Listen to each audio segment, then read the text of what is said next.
Kinshasa, Lubumbashi, Matadi, Goma, Mbandaka, Bukavu, Kisangani, Mbujimai, Kenge. iWeb, l'information pour vous et avec vous En toute objectivité. À vous la parole. iWeb. Bonjour à vous chers auditeurs de la radio iWeb. Aujourd'hui, nous sommes dans notre émission Top 15 comme d'habitude et nous recevrons Monsieur Kafunda Odon qui est membre de l'UDPS depuis 1996 et ensemble avec lui, nous allons débattre autour de l'insécurité. Bonjour à vous. Bonjour madame. Bienvenue sur ce plateau. Merci. Alors ensemble avec vous, nous allons parler de l'insécurité à l'est du pays. Je vais énumérer toutes ces démarches qui sont mises sur place depuis un moment, mais apparemment jusqu'à aujourd'hui, nous sommes sans aboutissant. Alors, il y a eu l'accord de Nairobi qui n'a pas été respecté. Nous avons eu Kenyatta Uhuru qui s'est adressé au président rwandais Kagame pour lui demander de parler au M23, leur demandant de se retirer du territoire congolais, sans résultat. Il y a l'armée kenyane qui n'a pas pu faire l'assaut. Cette armée avait été invitée pour venir soutenir le Congo. L'objectif était d'attaquer les M23, chose qui n'est pas faite jusqu'aujourd'hui. Ils sont en train de s'atteler sur la négociation, les pourparlers, chose qui n'est pas une attente pour nous, plutôt le contraire. Et finalement, hier, il y a eu une rencontre entre les FARDC et les M23, pendant que les rebelles du M23 sont, eux, en train de se renforcer. Est-ce que nous allons avoir une voie de sortie? Madame, avant de répondre à votre question, je viens ici dire à nos frères à l'Est que nous sommes de cœur avec eux. Nous sommes conscients de ce qui se passe. Ils sont en train, depuis un moment, en train de souffrir, en train de traverser des moments très très difficiles. Mais ici, le gouvernement de la République et notre armée sont en train de tout faire afin de rétablir l'ordre sur toute l'étendue de la République démocratique du Congo.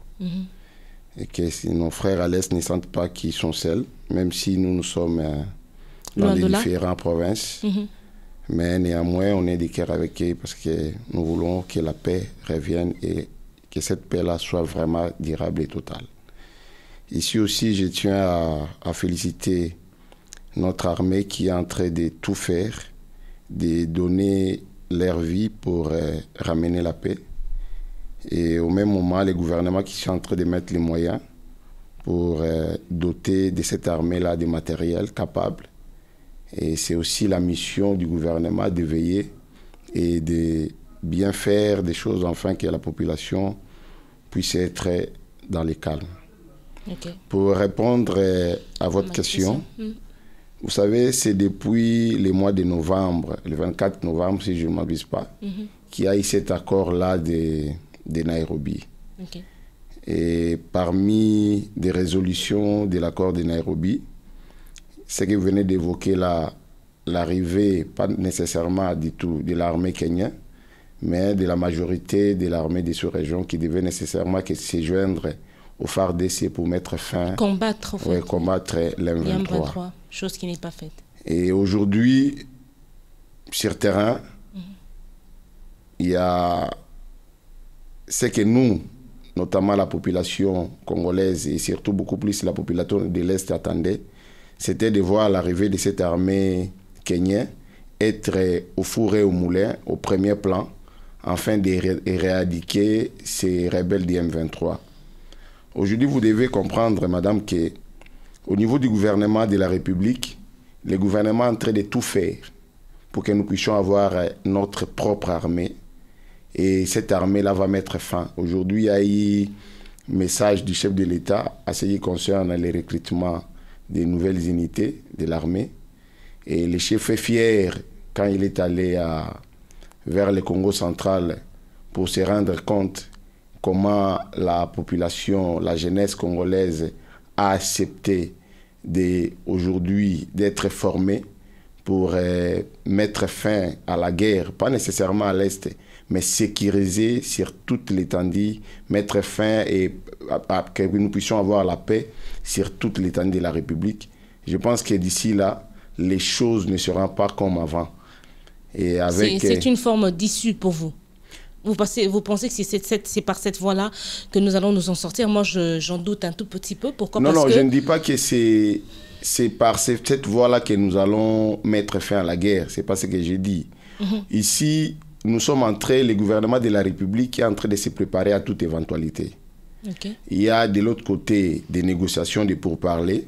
Comme vous avez dit là, que le président qui me semble ne pas avancer parce que jusqu'à aujourd'hui, nous avons encore les M23 sur le territoire congolais. Oui, madame, ce n'est pas du jour au lendemain que les gens qui ont eu... Parce que ici, nous parlons juste des M23. Mais nous n'allons pas oublier que dans ces parties-là de l'Est, il y a eu plusieurs poches de groupes armés. Mais pour mettre fin à cette histoire-là, c'est pas seulement on se réveille d'un matin et on commence à travailler sur ça. Mais nous devons espérer qu'il y a... Oui. Vous espérez... Vous, en fait, vous... Pas je espérer, vous dis, mais avec, vous pensez avec tous les moyens, possibles que le gouvernement de la République est en train de mettre en place, doter de FARDC des moyens capables qui vont leur permettre aujourd'hui de combattre ces rebelles du M23.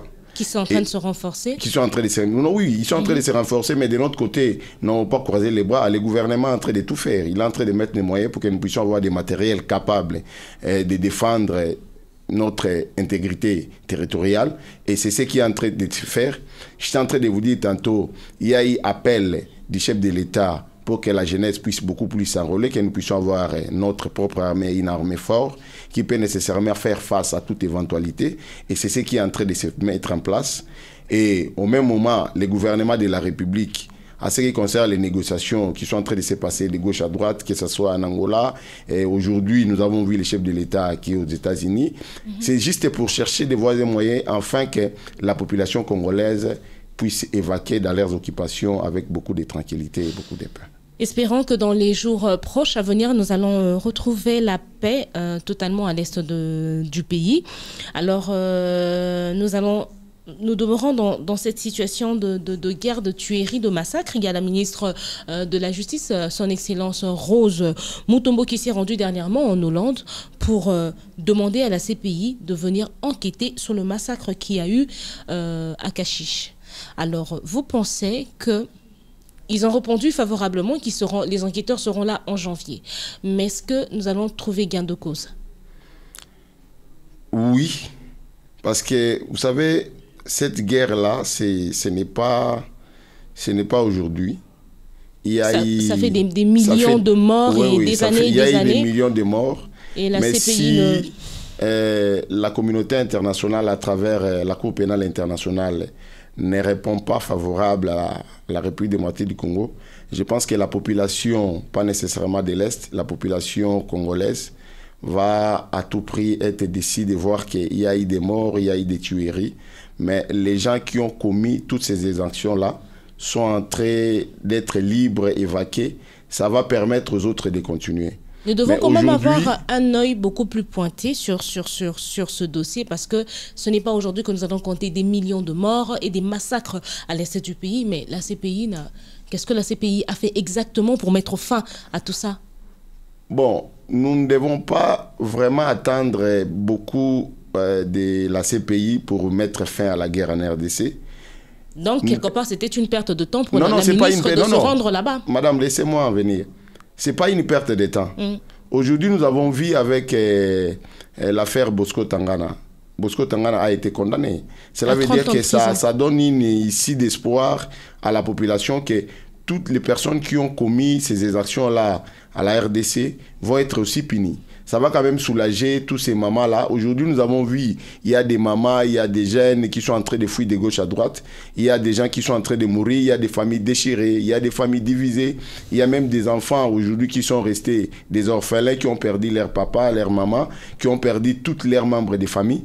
Voyons aujourd'hui que la CPI est en train de punir les commanditaires de toutes ces exemptions, je pense que ça peut au moins à tout prix soulager un peu leur douleur, de voir qu'aujourd'hui, les gens qui ont commis toutes ces exemptions ne sont pas restés impunis, ils sont punis. Ça va quand même soulager, calmer les esprits. Ça va calmer quand même des esprits de la population. Alors avec l'insécurité, l'instabilité qui bat record à l'est de la RDC, cette population qui est massacrée et qui vit dans des conditions inhumaines, aurons-nous des élections fiables et crédibles en 2023? Vous savez, aujourd'hui, est-ce que d'ailleurs ce sera possible? Oui, parce que le gouvernement de la République est en train de tout faire pour mettre fin à la guerre.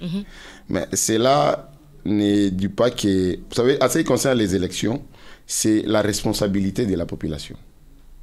C'est la responsabilité de la population de veiller à ce que ces élections-là puissent être libres, transparentes et crédibles. Mais comment, par exemple, la population de l'Est sera veillée sur quoi que ce soit du moment où eux-mêmes se trouvent, elles-mêmes se trouvent dans une position d'insécurité? C'est la guerre, ça tire de partout. Je ne sais pas comment ça se passe exactement là-bas. C'est des bombes, c'est des grenades, on court, on fouille.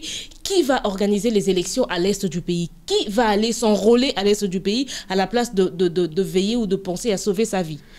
Maintenant, en ce qui concerne le calendrier électoral, en ce qui concerne l'enrôlement à l'Est, c'est beaucoup plus en 2023, au mois d'avril 2023. Très bientôt, parce qu'on est déjà en décembre. Et le gouvernement de la République, comme je suis en train de vous dire, avec l'accompagnement de nos amis du pays voisin, notamment les Kenya et les autres, et avec l'appui aussi, les renforcements du FARDC, sont en train de tout mettre en œuvre afin qu'avant d'arriver en ces dates-là, que nous puissions avoir la paix puisse être rétablie. Nous serrons les doigts et nous espérons que d'ici 2023, d'ici le mois d'avril, cette situation à l'est du pays sera stabilisée, que la guerre se sera arrêtée. Sinon, ça ne sera pas des élections honnêtes, ça ne sera pas des élections crédibles parce qu'il y aura des gens qui n'auront pas pu voter.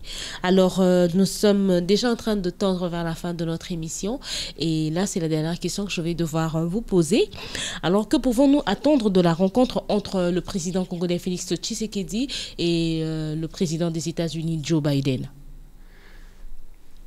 Toujours dans le cadre de chercher des voies et moyens, comment mettre fin à cette guerre. Le chef de l'État est allé voir le président américain parce que vous savez aujourd'hui que le Rwanda est beaucoup plus soutenu ici en Afrique. Le Rwanda est soutenu beaucoup plus par les Américains. Et ici, le président est allé leur dire exactement ce qu'il a toujours dit, que c'est le Rwanda qui est en train de renforcer l'M23, l'M23 qui est un mouvement rebelle qui est en train de semer terreur au parti est de notre pays.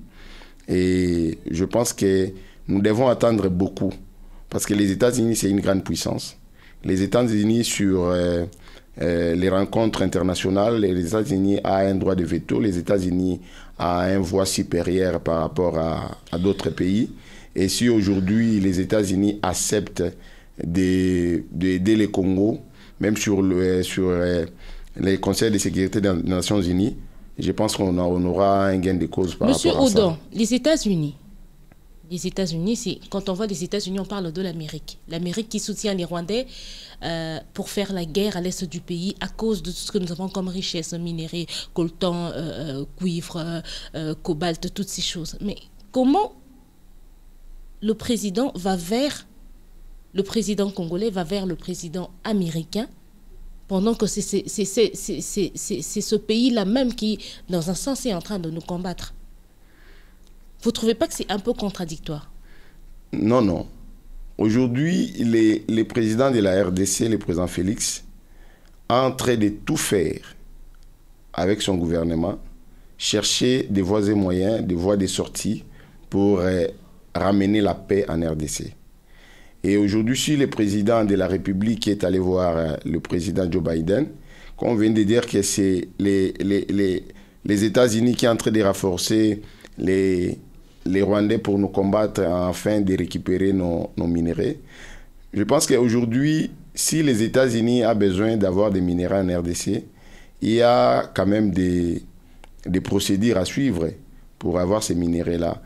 Je pense que les présidents aussi, le président de la République est en train de faire réfléchir à tous nos partenaires internationaux qu'aujourd'hui, le Congo a ouvert ses portes. Enfin, que si un pays essaie de respecter la procédure que nous avons mis en place, s'il veut avoir des minéraux, je pense que c'est juste par rapport aux minéraux que les États-Unis sont en train d'espionner les Rwandais pour que les Rwandais puissent nous combattre.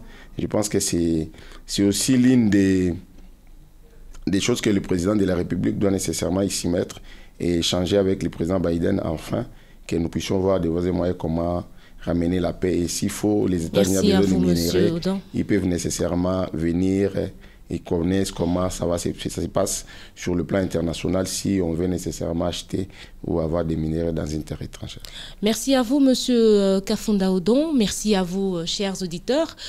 C'était là cet entretien autour de la sécurité à l'est du pays. Nous restons branchés sur notre antenne. Nous allons nous retrouver très prochainement pour un autre sujet. Kinshasa, Lubumbashi, Matadi, Goma, Mbandaka, Bukavu, Kisangani, Mbuji-Mayi, Kenge. iWeb, l'information pour vous et avec vous En toute objectivité. À vous la parole. iWeb.